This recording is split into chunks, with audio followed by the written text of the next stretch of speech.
영어뉴스 The invention of heterosexuality. 100 years ago, people had a very different idea of what it means to be heterosexual. Understanding that shift in thinking can tell us a lot about fluid sexual identities today, argues Brandon Ambrosino.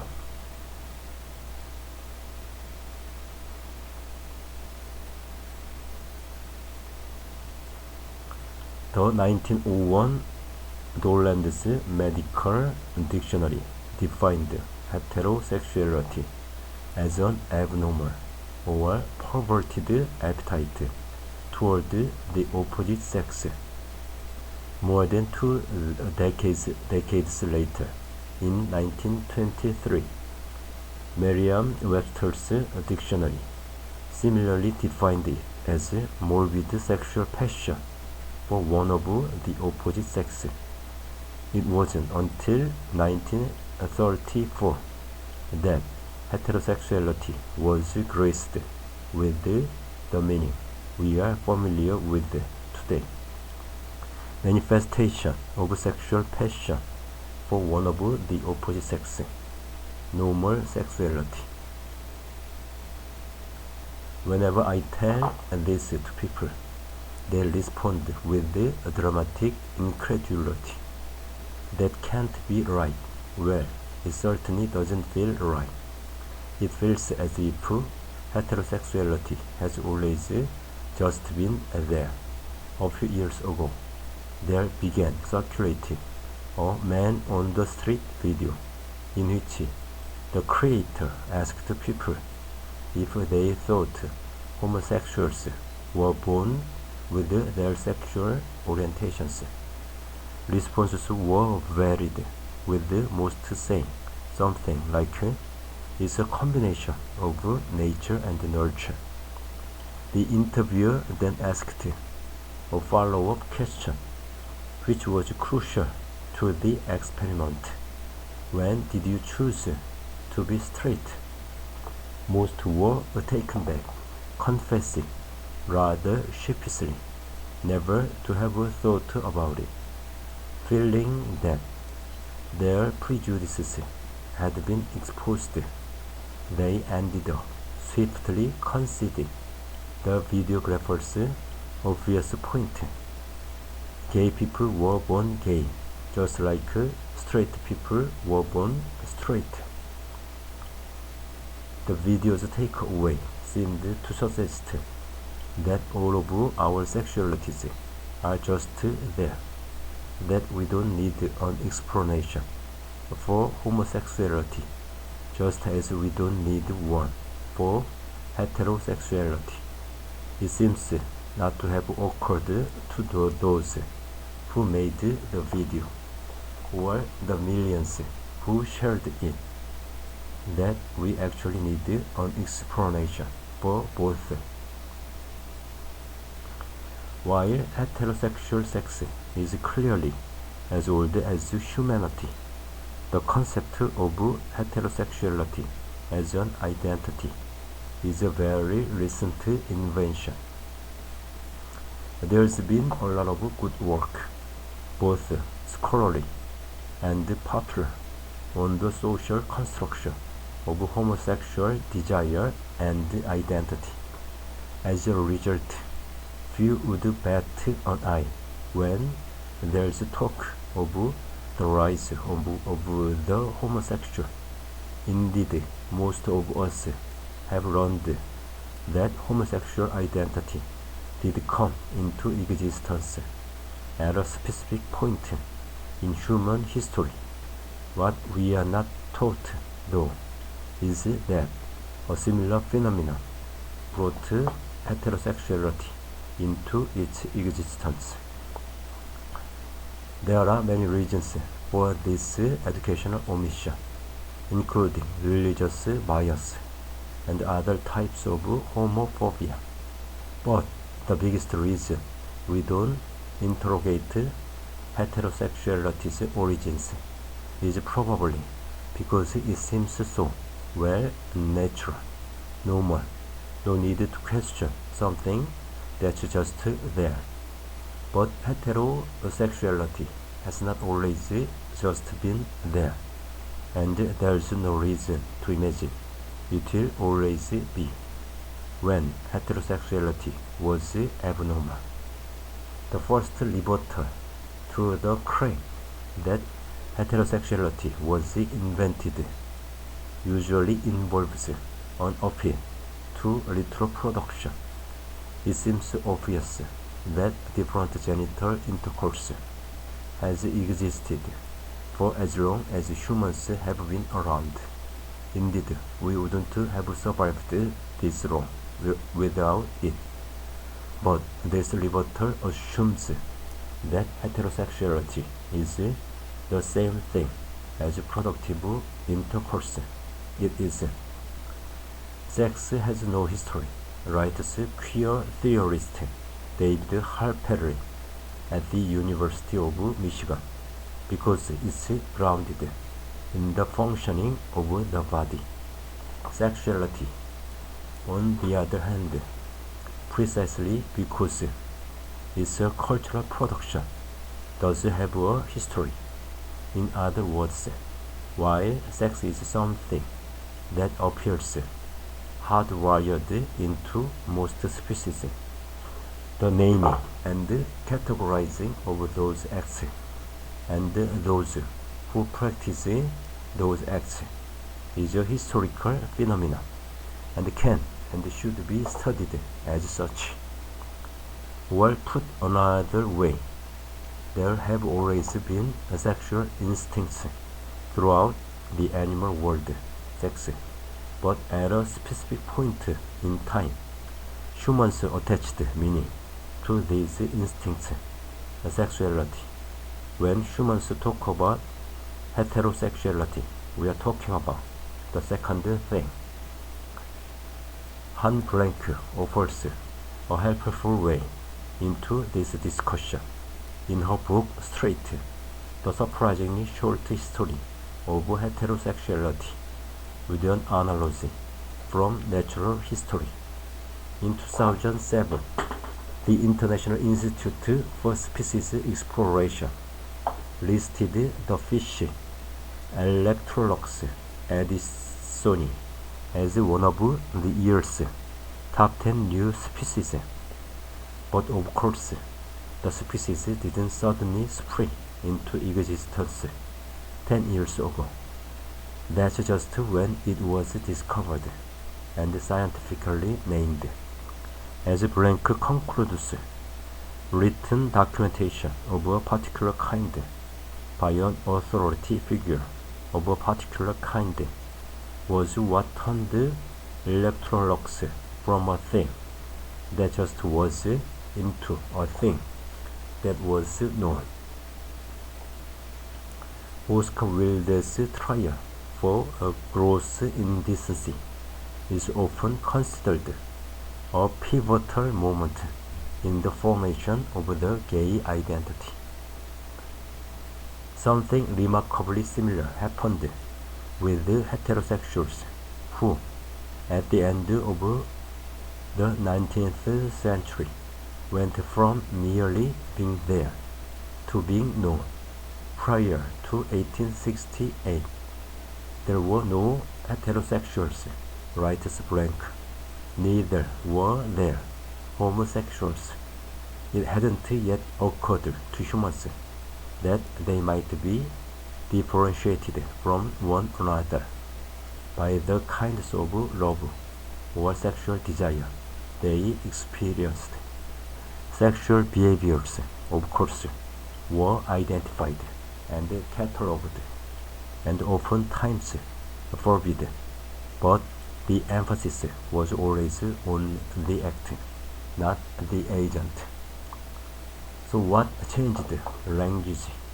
In the late 1860s, Hungarian journalist Karl Maria Kultbeny coined 4 terms to describe sexual experiences: heterosexual, homosexual, and two now forgotten terms to describe masturbation and bestiality, namely monosexual and heterogeneity. Kurt Benny used the term heterosexual a decade later when he was asked to write a book chapter arguing for the discriminalization of homosexuality. The editor, Gustav Jaeger, decided not to publish it, but he ended up using Kurt Benny's novel term in a book he later published in 1880.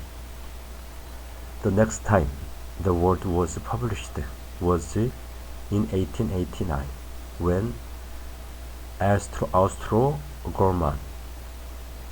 Austro-German psychiatrist Richard von Krafft-Ebing included the word in Psychopathia Sexualis, a catalogue of sexual disorders, but in almost 500 pages, the word heterosexual is used only 24 times and isn't even indexed.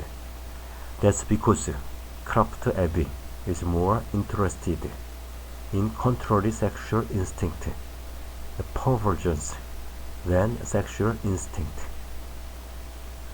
The latter being for him the normal sexual desire of humans. Normal is a loaded word, of course, and it has been misused throughout history. Hierarchical ordering leading to slavery was at one time accepted as normal, as was a geocentric cosmology.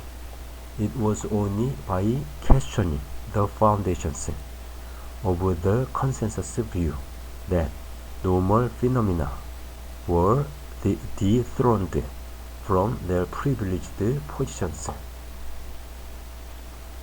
For Krafft-Ebing, normal sexual desire was situated within a larger context of procreative utility, an idea that was in keeping with the dominant sexual theories of the West in the Western world, long before sex acts were separated into the categories hetero/homo.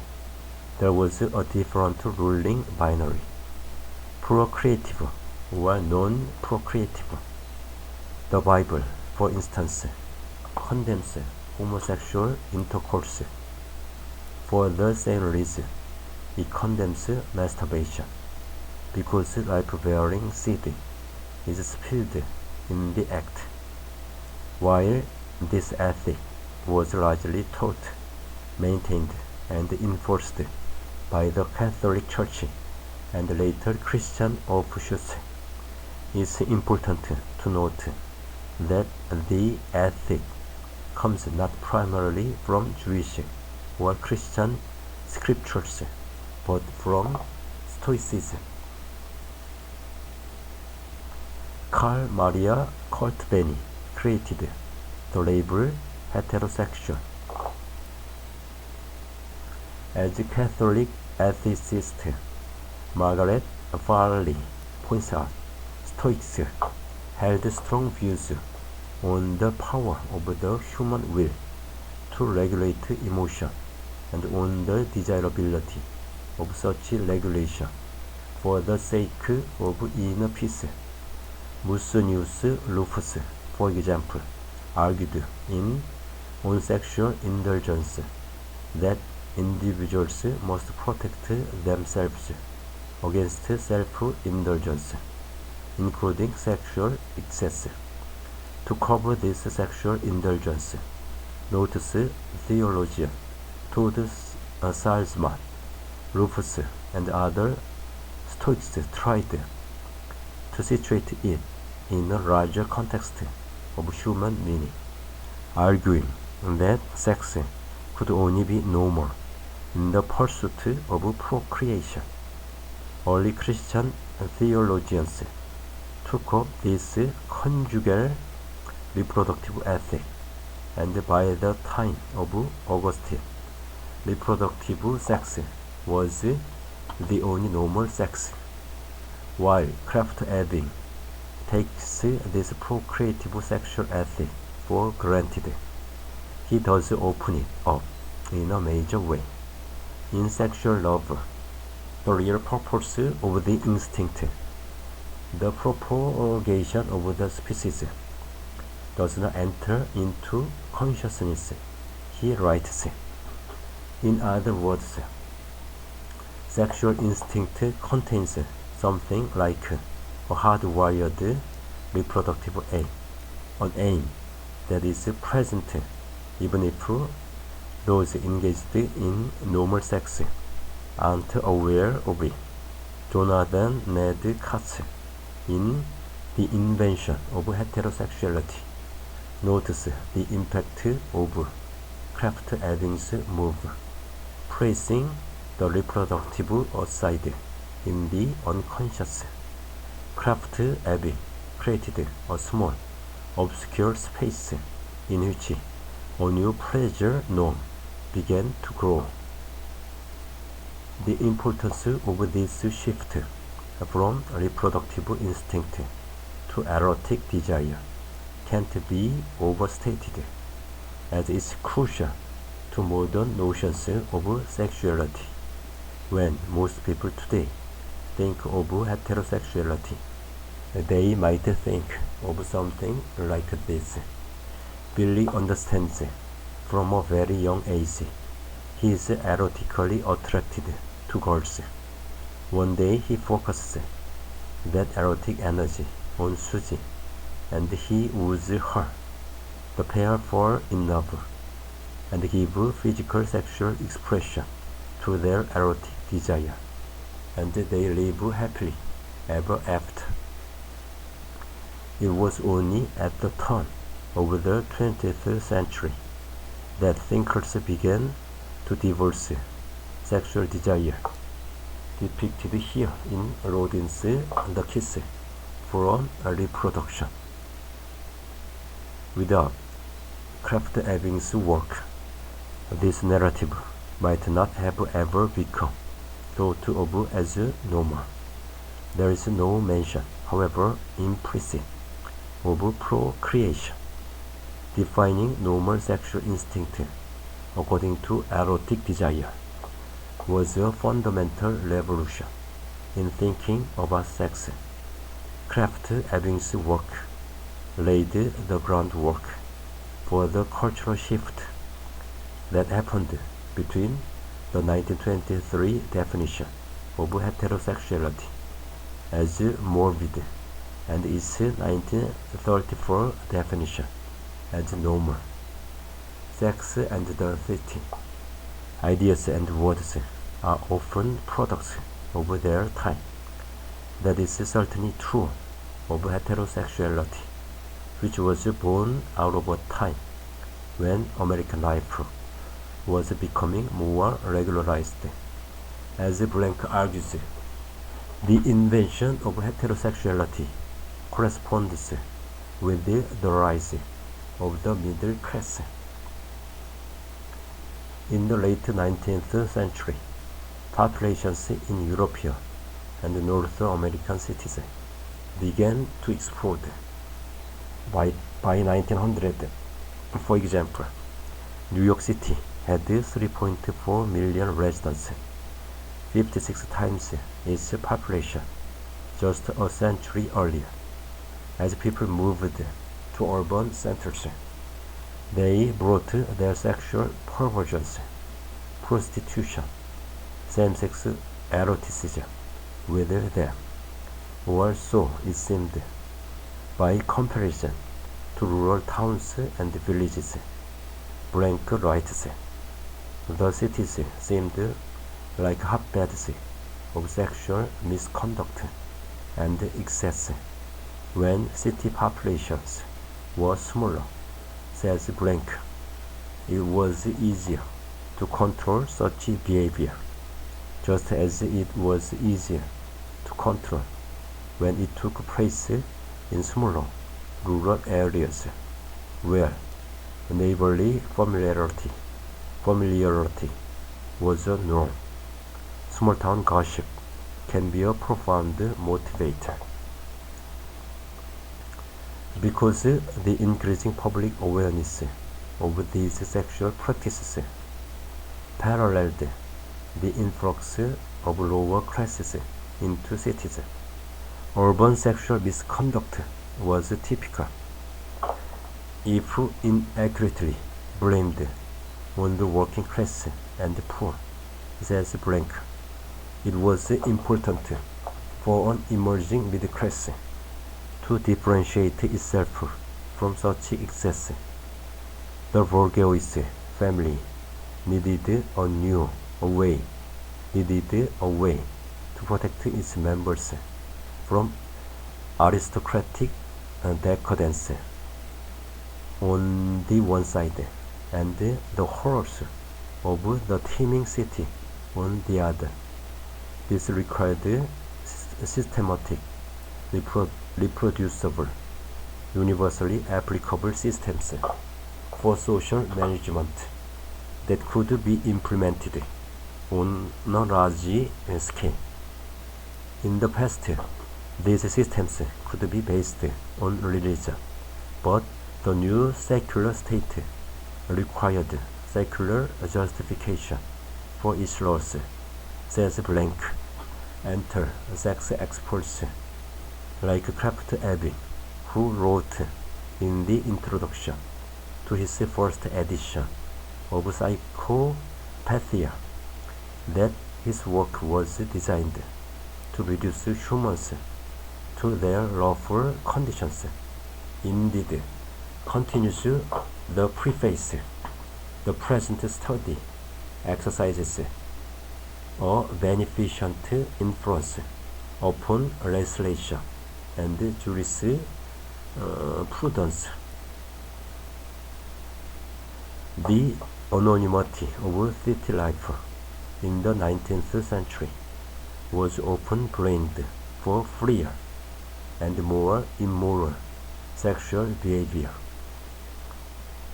Kraft Ebing's work chronicling sexual irregularity made it clear that the growing middle class could no longer treat deviation from normal heterosexuality merely as sin, but as normal degeneracy, one of the worst labels a person could acquire.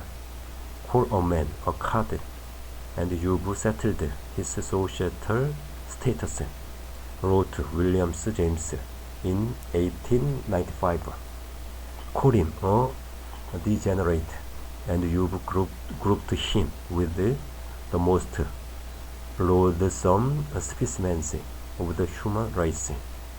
As Blank points out, sexual degeneracy became a yardstick to determine a person's measure. Degeneracy, after all, was the reverse process of social Darwinism. If procreative sex was critical to the continuous evolution of the species, deviating from that norm was a threat to the entire social fabric. Luckily, such deviation could be reversed if it was caught early enough, thought the experts.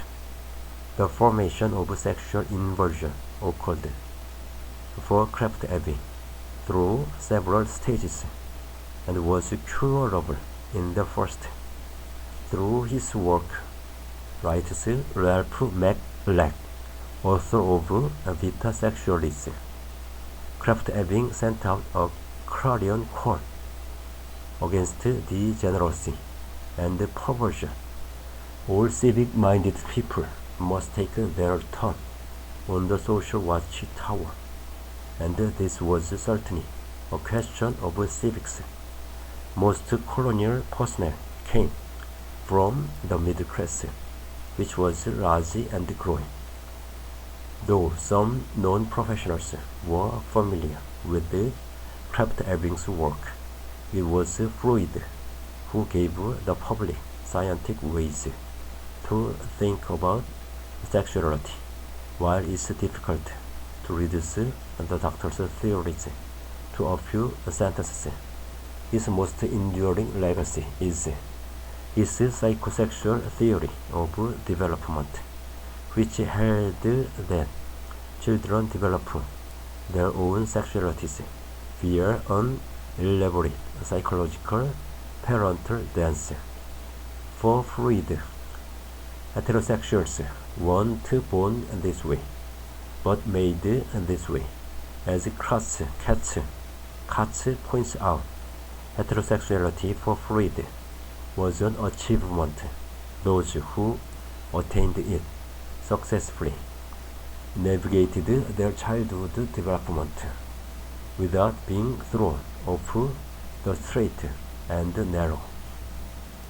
And yet, as Katz notes, it takes an enormous imagination to frame this navigation in terms of normality. According to Freud, the normal road to heterosexual normality is paved with the incestuous lust of boy and girl for parent of the other sex, with boys and girls' desire to murder their same-sex parent rival, and their wish to exterminate any little sibling rivals. The road to heterosexuality is paved with bloodlusts. The invention of the heterosexual in Freud's vision is a deeply disturbed production. That such an audible vision endured for so long as the explanation for normal sexuality is one more grand irony of heterosexual history. He says, Alfred Kinsey Center may have relaxed the taboo around sex, but his reports reaffirmed the existing categories of homosexual and heterosexual behavior. Still, Freud's explanation seemed to satisfy the majority of the public, who continuing their obsession with standardizing every aspect of life, happily accepted the new science of normal. Such attitudes found further scientific justification in the work of Alfred Kinsey, whose landmark 1948 study, Sexual Behavior in the Human Male, sought to rate the sexuality of men on a scale of 0, exclusively heterosexual, to 6, exclusively homosexual. His findings led him to conclude that a large, if not majority, portion of the male population has at least some homosexual experience between adolescence and old age, while Kinsey's study did open up the categories homo/hetero to allow for a certain sexual continuum. It also emphatically reaffirmed the idea of sexuality divided between the two poles, as Katz notes. The future of heterosexuality and those categories have lingered to this day. No one knows exactly why heterosexuals and homosexuals ought to be different, wrote Wendell Ricketts, author of the 1984 study Biological Research on Homosexuality. The best answer we've got is something of a tautology. Heterosexuals and homosexuals are considered different because they can be divided into two groups on the basis of the belief that they can be divided into two groups. Though the hetero/homo divide seems like an eternal, indestructible fate of nature, it simply isn't. It's merely one recent grammar humans have invented to talk about what sex means to us. Heterosexuality, argues Katz, is invented within discourse as that which is outside the discourse. It's manufactured in a particular discourse as that which is universal, as that which is outside time. That is, it's a construction, but it pretends it isn't. As any French philosopher or child with a Lego set will tell you, anything that's been constructed can be deconstructed as well. If heterosexuality didn't exist in the past, then it doesn't need to exist in the future.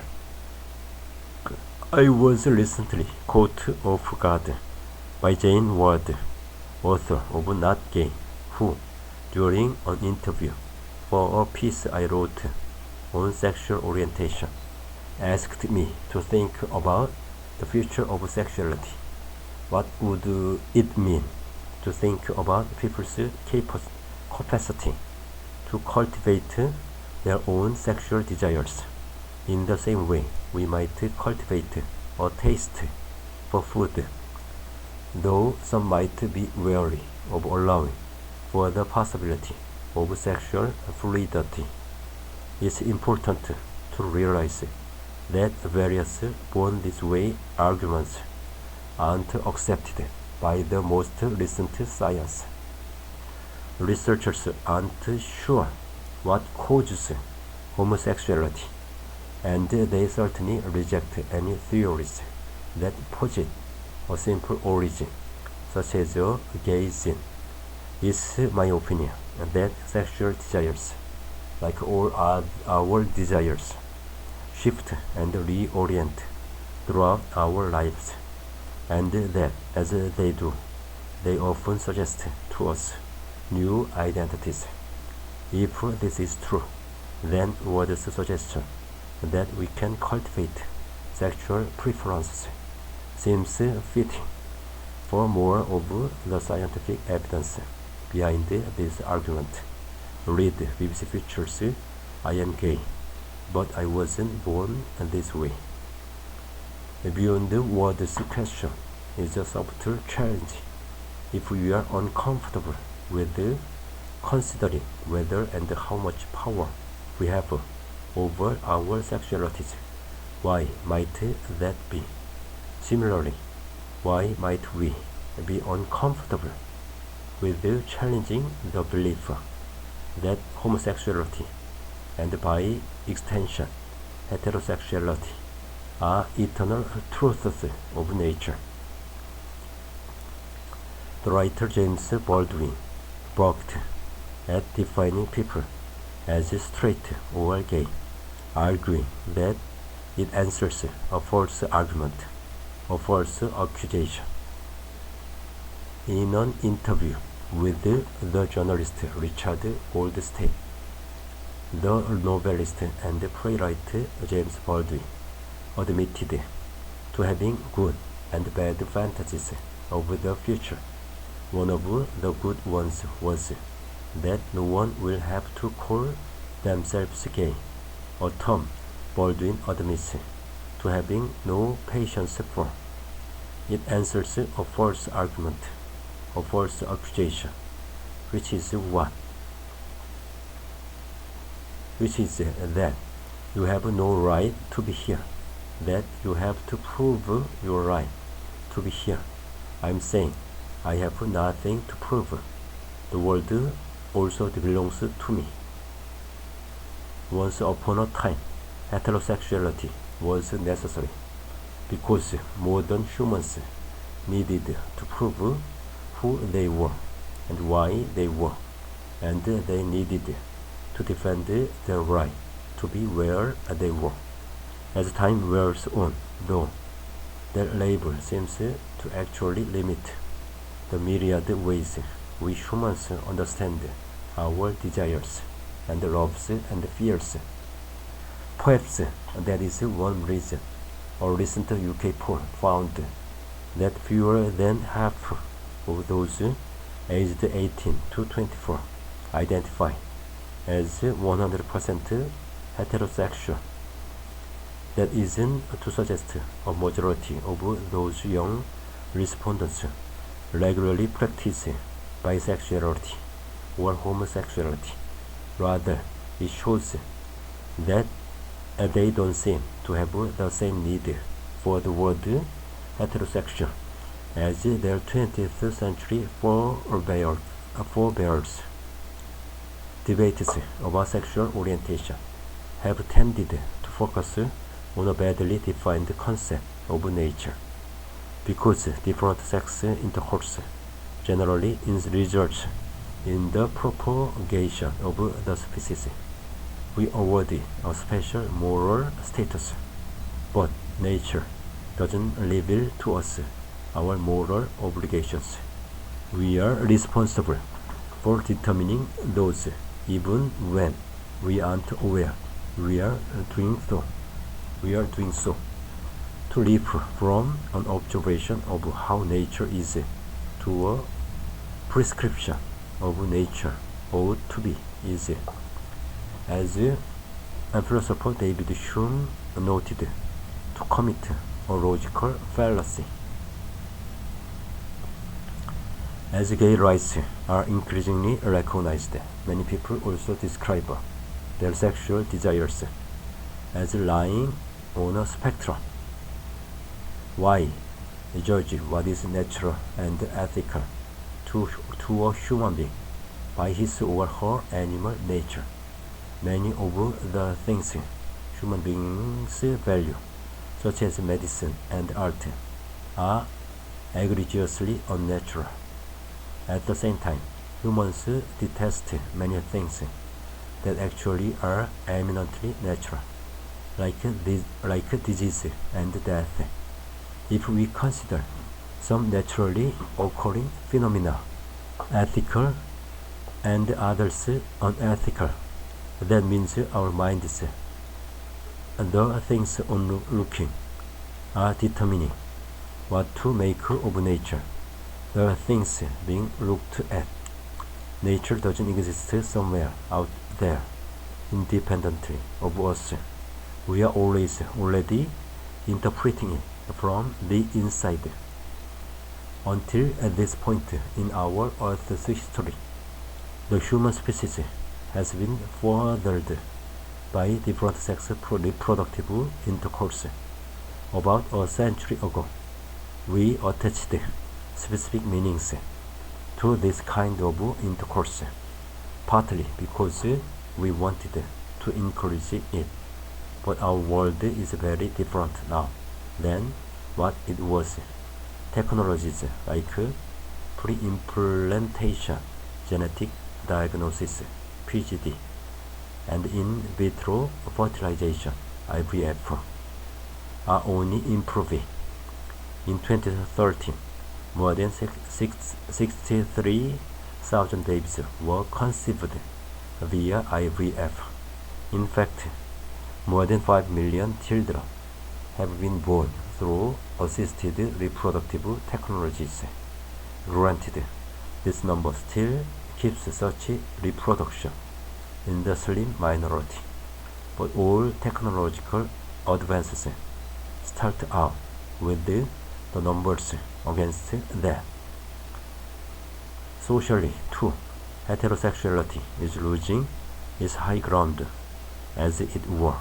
If there was a time when homosexual indiscretions were the scandals du jour, we've since moved on to another world, one riddled with the heterosexual affairs of politicians and celebrities, complete with pictures, text messages, and more than a few videotapes. Popular culture is replete with the images of dysfunctional straight relationships and marriages. Further, between 1960 and 1980, Koch notes the divorce rate rose 90%, and while it's dropped considerably over the past 3 decades, it hasn't recovered so much that anyone can claim relationship instability is something exclusive to homosexuality, as Koch shreddedly notes. The line between heterosexuality and homosexuality isn't just blurry, as some take Kinsey's research to imply. It's an invention, a myth, and an outdated one. Men and women will continue to have different genital sex with each other until the human species is no more. But heterosexuality, as a social marker, as a way of life, as an identity, may well die out long before then.